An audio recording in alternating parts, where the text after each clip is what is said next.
코로나19 속보 이어가겠습니다. 현재 진행 중인 국회 본회의에선 코로나 3법이 통과될 전망입니다. 문재인 대통령과 여야 대표들은 모레 만나서 코로나19 사태와 관련한 초당적 대응 방안을 논의합니다. 국회로 가보겠습니다. 한현희 기자. 네, 국회입니다. 네, 지금 본회의가 진행 중인데 코로나 3법 등이 처리될 예정이라고요. 네, 그렇습니다. 지금 국회 본회의가 진행 중입니다. 오늘 본회의에서 여야는 코로나 3법을 처리하고 국회 코로나19 대책특별위원회를 구성할 예정인데요. 오전에 진행된 국회 법제사법위원회 전체 회의에서 코로나 3법은 이미 통과했습니다. 코로나 3법은 감염병의 예방 및 관리에 관한 법률과 검역법, 의료법 개정안을 말하는데요.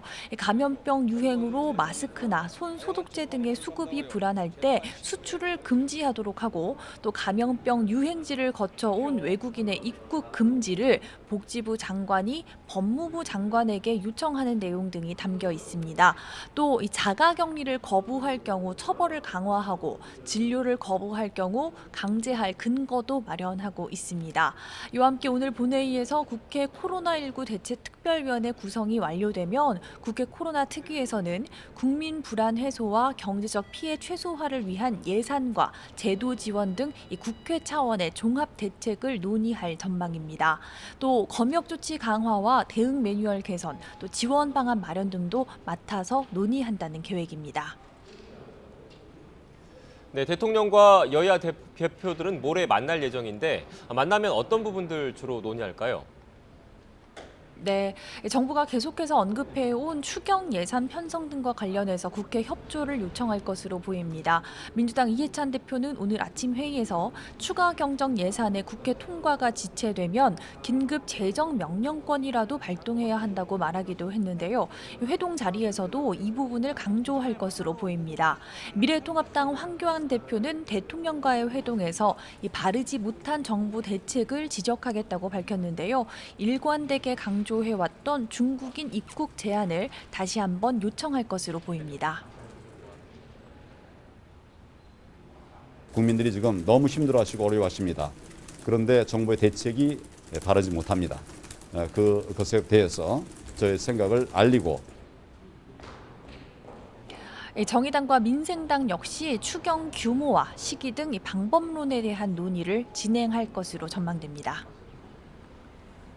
네, 이런 가운데 대구 봉쇄 발언으로 논란을 빚은 민주당 홍익표 수석 대변인은 사퇴의 뜻을 밝혔다고요.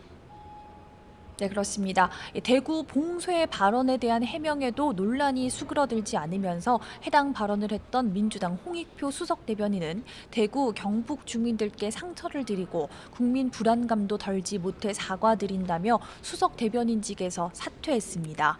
앞서 아침 회의에서 이해찬 대표가 이 논란을 의식한 듯 말 한마디 실수도 대응 전선에 구멍을 낼 수 있다는 것을 명심해야 한다고 강조했고 이인영 원내대표 역시 이 적절하지 못한 표현으로 심려를 끼쳤다면서 감염 차단을 의미하는 말이었지만 용어 선택에 부주의했다며 송구스럽다고 말했습니다. 직접 들어보시겠습니다. 용어 선택이 매우 부주의했습니다. 일상이 위협받는 두려움 속에 계신 시도민들의 절박한 심정을 충분히 헤아리지 못했습니다. 참으로 송구스럽다는 말씀 드립니다. 이 총선을 앞두고 코로나 사태가 주요 변수가 되면서 큰 부담이 될 수 있는 만큼 홍 수석 대변인의 사퇴로 논란을 잠재우려는 의도로 풀이됩니다. 대구 경북을 텃밭으로 하는 미래통합당은 이 공세의 고삐를 늦추지 않고 있습니다. 황교안 대표는 지금 봉쇄해야 할 건 대구가 아니라 중국인 입국이라며 방향과 대상이 잘못됐다고 강하게 비판했습니다. 그러면서 잘못된 것을 고쳐나가기 위한 노력을 촉구하겠다고 덧붙였습니다. 지금까지 국회에서 YTN 한현입니다.